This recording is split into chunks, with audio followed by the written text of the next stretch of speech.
देखो ऐसा है, शॉर्ट मेमोरी लॉस जो होती है ये,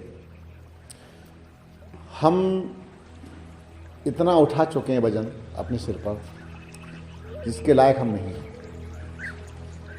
चोट इतनी पड़ी है दिमाग पर जो माइंड जिसे सहन करने की स्थिति में नहीं है। भार जितना शरीर सिर के ऊपर होगा, मस्तिष्क में रहेगा, उतना ही आपकी जो स्मृति है ना वो धीरे धीरे दबनी शुरू हो जाती है।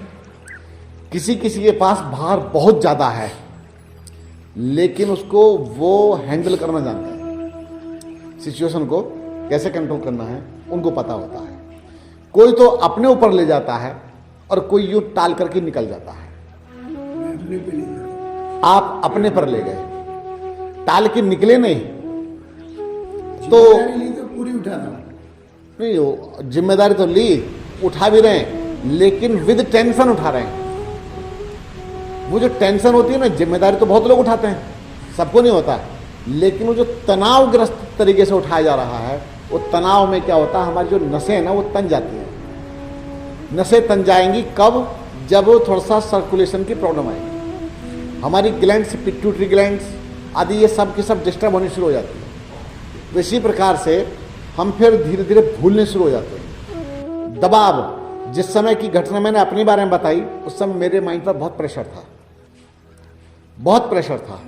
तो वो सिर्फ मैं जानता हूं, उसके बारे में मैं चर्चा नहीं करूंगा। तो इसी प्रकार से जब भी आपके ऊपर प्रेशर बढ़ने शुरू होंगे तो जेब में पेन रखा है, आप अपने जेब के पेन को भी भूल जाते हैं। हाथ में माचिस दबी हुई है, पूरे घर में खोज लें कि माचिस कहाँ है। आश्चर्य की बात देखो, ऐसे केस मेरे पास में आए। घर वो चिमटा फुकनी जो होती है घर में माताएं वो भूल जाती है, घर में बच्चों के नाम भूल जाती है, और तो और बच्चों के नाम भूल जाती है घर में। तो ये जो स्थितियां होती हैं ये कहीं ना कहीं हम प्रेशर हमारे माइंड पर पड़ रहा होता है। और अब ये प्रेशर क्यों पड़ता है? क्योंकि हमारा सिस्टम जो है, जो हमारा तंत्र है, वह कहीं ना कहीं कोई ना कोई जमाव रुके पड़े हैं। जमाव, चाहे वो आपकी आंतें हो, चाहे आपका अंदर जमा हुआ एसिड हो, एसिड की गैस ऊपर टकरा रही हो, जब गैस टकराती है, या कफ इतनी ज्यादा मात्रा में है कि वो कफ सब आवृत हो चुका है। तो इस प्रकार से हमारा पूरा का पूरा सिस्टम, हमारा जो ब्रेन है वो भारी चीजों को या भारी बातों को, कुछ समस्याओं को उठाने के लायक नहीं रहता है। अब क्या करें? शरीर का शुद्धिकरण आपने कुछ यहां पर किया है, मेरे मुंह से क्या निकला, कुछ किया है, अभी और बाकी है। तो जो शरीर का शुद्धिकरण हुआ है, इसमें आपकी डाइट कंट्रोल कर दी हमने, बहुत सारी चीजें कंट्रोल की, काफी अंदर से निकला भी है, गंदगी भी निकली, आपका भी जी में चलाया, बहुत सारे काम हुए। और इसके साथ ही साथ में अब थोड़ा सा एक चीज की, प्राणायाम घर में और बढ़ाइए, प्राणायाम को बढ़ाइए और मेडिटेशन बढ़ाइए और माइंड को रिलैक्स कर दीजिए। कई बातों को देख लेंगे यार, ये जो है ना निश्चिंतता वाला शब्द देखा जाएगा। मैंने कई केस विड्रॉ कर लिए जिसमें कि है ना सामने वाला बड़ा गुनहगार था। हाँ, ये जो आपके पास बोले ना, ये बात मेरी बेटी ने बोली, बोले पापा आपके माइंड में ये सब प्रेशर है हटा दो, बोले अपना आप ईगो को भी निकाल दो। बोले ठीक है, जो हो गया तो हो गया। और मैंने अब भी विड्रॉ कर लिया, उसके बाद अभी आया हूँ। सुनिए, आपको शांति मिल रही होगी, सुनो, उस क्षेत्र मिलेगी, में मिल गई, लेकिन अभी मिलेगी। हम क्या करते हैं, महर्षि दयानंद जी का नाम सुना ही होगा आपने। महर्षि दयानंद जी जब गुरु जी के पास गए शिक्षा प्राप्त करने के लिए, तो द्वार खटखटाया, द्वार खटखटाया कि बोले कौन? बोले यही तो जानने आया हूं कि मैं कौन हूं। अगली बात, तो स्वामी जी को पता ये लगा कि ये कोई साधारण व्यक्ति नहीं हो सकता, कि गुरुदेव मैं यही तो समझने के लिए आया हूं कि मैं कौन हूं। बोले क्या पढ़ा है? अभी दरवाजा नहीं खोला है, गुरु तो नेत्रहीन थे। बोले ये पढ़े मैंने, सारस्वत आदि ग्रंथ पढ़े हैं, कुछ और काफी कुछ पढ़ा हुआ था तब तक उन्होंने। बोले जितना भी तेरे मस्तिष्क में ये भरा हुआ है ना, और जो तेरे पास ग्रंथ हैं, अनार्ष ग्रंथ, उन सबको यमुना में डाल के तब मेरे पास आ, यमुना में बहा। तो इसीलिए जितना भी कूड़ा करकट आपके दिमाग में भरा पड़ा है ना, इसे सबको एक बार बहा दो पूरे के पूरे और खाली हो जाइए। जब आप एकदम खाली हो जाते हैं, आपकी बेटी सही कहती है, अगर आप एकदम खाली हो जाओगे ना तो एक नया सोचने के लिए, नया करने के लिए एक उत्साह फिर नए तरीके से जगेगा और माइंड एकदम आपका रिलैक्स हो चुका होगा।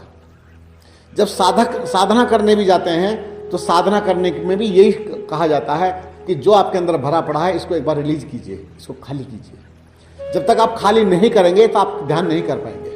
कितनी ऊंची ऊंची ध्यान की बातें सुनो, ब्रह्म ज्ञान की बातें सुनो, तो आप भैया माथे पर गीला रुमाल बांध करके ओम चैंटिंग करना शुरू करो, ठीक है, ओम ध्वनि करो और इसके साथ साथ प्राणायाम करो। डाइट एकदम लाइट रखो, फालतू की कोई कूड़ा करकट अपने शरीर के अंदर मत डालना। आपको बड़ी मुश्किल से चला करके रखा है, यहाँ पर बहुत संभाल के रखा गया है। इतने पर भी अभी कई शरीर के अंदर विकृतियां हैं तो उनको आपको ही साफ करना है, निकाल लेना है। तो माइंड को एकदम हल्का कर देना है। इसमें मैं नहीं जानता कि आपका क्या बिजनेस है, मुझे कुछ पता नहीं है। और जो आप नाम लेते भी है ना, शायद मुझे पता भी नहीं चलता कि आप क्या बताना चाह रहे हैं, क्यों बहुत सारे बिजनेस के नाम भी मैं नहीं जानता और काफ़ी मैं उसमें घुसा हुआ व्यक्ति भी नहीं हूँ। लेकिन आप बिजनेसमैन हैं, अपने व्यापार कर रहे हैं, तो उसी को देखना कि हमारे मस्तिष्क में ऐसी कौन कौन सी चीज़ें हैं जो मेरे माइंड को हर समय घेर करके रखती हैं, तो उनसे छुटकारा कैसे हो, उनका समाधान कैसे हो। कहीं अपनी सुरक्षा के लिए मुझे हारना भी पड़ता है, ये बात ध्यान रखना। अगर कहीं पर मुझे हार जाना पड़ता है तो मैं उस समय खुद को पीछे कर लेता हूं। मैं डिप्रेशन में नहीं मरना चाहता हूं, मैं हार करके अपने आप को ठीक कर लूंगा। ठीक करने के बाद में अगर मुझे लड़ने का भी नंबर आया तो मैं अपनी पावर बढ़ा करके फिर आऊंगा कृष्ण जी की तरह। तो उस समय अपने आप को विड्रॉ कर लीजिए, पीछे कर लीजिए। उसके बाद में जब आपकी मजबूती आ जाए उसके बाद अखाड़े में फिर आ जाइए। यहां पर आप सरदार वल्लभ भाई पटेल जी की बात को याद कर लीजिए। सरदार वल्लभ भाई पटेल बहुत कमजोर थे, दुर्बल थे और उनके जो साथी लोग थे, बच्चे थे, उनको पीट लिया करते थे क्योंकि दुर्बल को लगभग सताते ही है। उसमें से हम भी एक थे, लेकिन बाद में स्थितियां बदली। उसके बाद पिताजी के आकर के पैर पकड़ लिए, बोले पिताजी 1 साल के लिए मुझे स्कूल के लिए छुट्टी करा दो, मैं 1 साल स्कूल नहीं जाऊंगा। बोले नहीं पढ़ेगा नहीं तो कैसे होगा। जैसे माता पिता की भावना होती है, अरे पीछे रह जाएगा, समाज तेरा को नहीं समझेगा। बोले आप चिंता ना करें, 1 साल के बाद मैं फिर जाऊंगा पढ़ने के लिए। बोले ठीक है, 1 साल के लिए तेरी पढ़ाई बंद, अब जो तेरा मन करे तू वो कर। अगले दिन से जी हनुमान जी का अखाड़ा ज्वाइन कर लिया।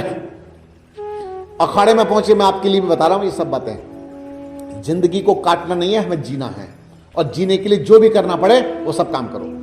तो हुआ ये, अखाड़ा ज्वाइन कर लिया, वही सरसों के तेल की मालिश ले और दंड बैठक ले और दूध ले और बादाम ले, सब शुरू हो गया मामला। 1 महीने के अंदर अंदर रंगत बदलनी शुरू हो गई, डोले सोले से निकलने शुरू हो गए। क्योंकि आदमी जब अभ्यास करता है तो परिवर्तन आने शुरू हो जाते हैं। उसके बाद में जब 1 साल आया तब तक तो छाती भी चौड़ी थी और शरीर भी मजबूत था पूरी तरह से। और फिर गए एडमिशन लेकर के। जितने फालतू बकवास करते तो सारे दोस्त बनने शुरू हो गए, समझना, वो सारे के सारे दोस्त बनने शुरू हो गए। तो इसीलिए मैं आपको बताता हूं, भयबीन होए ना प्रीत, अपने को तैयार करो। हम औरों को समझते हैं कि गलती इसने की, इसको मैं दंड दिला के छोड़ूंगा, इसको दंड दे के छोड़ूंगा, इसको मार के छोड़ूंगा, पूरा इसको लटका के छोड़ूंगा। मेरी बात सुनो, ऐसा तो नहीं कि हम खुद लटकते जा रहे हैं, ऐसा तो नहीं कि हम खुद बंधन में आते जा रहे हैं, ऐसा तो नहीं कि हमारा ब्रेन खत्म हो रहा है, ऐसा तो नहीं कि हमारी एनर्जी खत्म हो रही है, ऐसा तो नहीं कि हमको कब हार्ट अटैक हुआ, अब हार्ट अटैक हुआ, ब्रेन स्ट्रोक हुआ। उसकी अपेक्षा आप पीछे हो जाइए, अपनी एनर्जी को वापस कीजिए, एनर्जी डेवलप कीजिए। एनर्जी डेवलप करेंगे आप ठीक हो जाएंगे और आपकी समस्या ये सॉल्व हो जाएगी।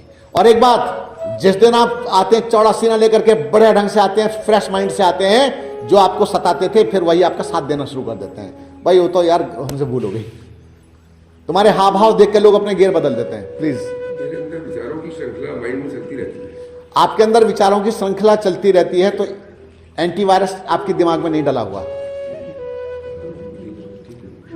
आपके अंदर अगर एंटीवायरस डल जाए, मोबाइल में तो एंटीवायरस लगा के रखते हैं, लैपटॉप में लगाते, कंप्यूटर में लगाते, दिमाग में एंटीवायरस लगाते नहीं है।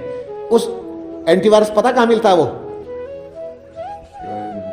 वो एंटीवायरस का नाम है मेडिटेशन, प्राणायाम।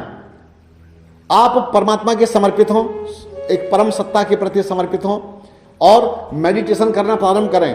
कुछ भी ना हो, एक हिंट मैंने आपको बताया था, माथे पर ओम लिखा हुआ देखें, बताते पहले दिन, सुनिए, तो माथे पर ओम लिखा हुआ देखें, बार बार देखें, बार बार देखें, बार बार देखें, तो मन की श्रृंखलाएं धीरे धीरे धीरे धीरे टूटती शुरू हो जाती हैं और एक जगह कंसंट्रेशन बढ़ना शुरू हो जाता है। खाली सुनने से कुछ नहीं होगा, करने से बात बनेगी। जब आप प्रैक्टिकल रूप से आ जाओगे तो ये जितना भी आपने चलचित्र इकट्ठा कर रखा है ना, आपको पता है हमारी आंखों में भगवान ने 556 मेगापिक्सल का एक लेंस लगा के दिया था जब हमारा जन्म हुआ था, इसलिए तारे भी बिल्कुल आसमान की यूं देख लेता है, कैसे दिखता है। तो इस प्रकार से इतना सब कुछ दे रखा था। आपको पता है कितनी वीडियो बनाई अपनी आंखों से इन्होंने, आपकी इन आंखों ने कितना वीडियो बना रखा है, कितना कैप्चर किया है, बोलो, लगातार कैप्चर ही तो कर रहे हैं। कितना डेटा इकट्ठा हो गया है, उस डाटा को आप अगर आप मोबाइल में जैसे भर जाता है, डिलीट नहीं मारोगे तो हैंग हो जाएगा, नहीं हो जाएगा, दबाते रहोगे वहां हिलेगा ही नहीं, वो जब खाली करोगे तब हिलेगा। इसीलिए आपका है, आपके यहां बहुत इकट्ठा हो गया है। इस इकट्ठे हुए को एंटीवायरस साफ करेगा, इसको रिलीज कीजिए और कुछ सेवा की भावना से मतलब काम करना शुरू कीजिए, परोपकार की भावना से काम करना प्रारंभ कीजिए। कुछ कहीं भी कुछ पता चले भाई यहाँ पर अच्छा काम होता है, मैं चलो सेवा में हाथ देता हूँ, उससे भी मन धुलता है। कहीं गाय दिखाई देती है, अच्छा भाई मैं गाय की सेवा करना चाहता हूँ, अच्छा गाय की सेवा करके आगे हाथ हाथ फिरा करके उसके ऊपर आगे, अरे देखो आनंद कितनी जल्दी आप ठीक होते हैं। गाय की सेवा करोगे, ऊपर उसके हाथ फिरा के आएंगे, उसकी झालर पर हाथ फिराएंगे, उसकी सफाई करके आएंगे, सफाई उसकी करेंगे, दिमाग आपका साफ होगा। $300 लग रहे हैं। $300 नहीं लेंगे हमारे लोग, खुश हो जाएंगे कि तो फ्री में आदमी मिल गया। समझो मेरी बात। तो इसी प्रकार से उसका गोबर उठाना पड़े, गोबर उठाओ, झाड़ू मारनी पड़े, झाड़ू मार के आओ, हाथ भी ठीक, पैर भी ठीक, दिमाग भी ठीक। तो एक तो ये, अगली बात यह है कि मेडिटेशन में आपको गति बढ़ानी है, समय बढ़ाना है। जब भी समय मिलता है, अच्छा फालतू की बात आ रही है, ओम भूर्भुवस्सुवः तत्सवितुर्वरेण्यं भर्गो देवस्य धीमहि धियो यो न प्रचोदयात् करना शुरू कर दीजिए, एकदम लाभ मिलना शुरू हो जाएगा। आपकी तो रिंगटोन भी आपकी पतंग उठपटांग लगी रहती है, tone tone tone tone tone, वो टेंशन देते रहती है। कम से कम गायत्री मंत्र तो बजे रिंगटोन में, कुछ अच्छे शब्द बजे। मेरी रिंगटोन देख लो मोबाइल की, गायत्री मंत्र बजता है, या वीडियो कॉल आती है तो चाणक्य की आवाज बजती है इसमें, तो आचार्य चाणक्य के शब्द बजते रहते हैं। तो ऐसी चीजों को, मोटिवेशन चीजें लाइए, तो भैया तब आपका बचाव होगा। और एक बात, रिफ्रेशमेंट, मुझे रिफ्रेशमेंट किससे मिलता है? मेरा मोटिवेशनल कौन है? मेरा मोटिवेशनल गुरु कौन है पता है? मेरा खुद का मोटिवेशनल मैं खुद हूं। मुझे तो खुद को मोटिवेशन खुद से मिलता है, मैं खुद को करता हूं, सेल्फ, अपने को। मेरी पीठ थपथपाने वाला कोई नहीं है इस समय, मेरी पीठ थपथपाने वाला कोई नहीं, मैं अपनी पीठ खुद थपथपाने वाला हूं। तो इसलिए अपना साथ खुद दीजिए। किसका सहारा पकड़ोगे, किस किस का पकड़ोगे, कहां सहारे मिलेंगे, बड़ा कठिन हो जाएगा। और कितने कर्मचारी लेकर के आओगे, कितनी बात मानेंगे, कितने भक्त मिलेंगे आपको, कठिन हो जाएगा। अपने खुद को तैयार कीजिए, सेल्फ तैयार कीजिए, तो मुझे लगता है आपकी समस्या सॉल्व हो जाएगी। मेडिटेशन और प्राणायाम और हल्की डाइट और प्रसन्न चित्त जीवन, ये आपको ठीक रखेगा।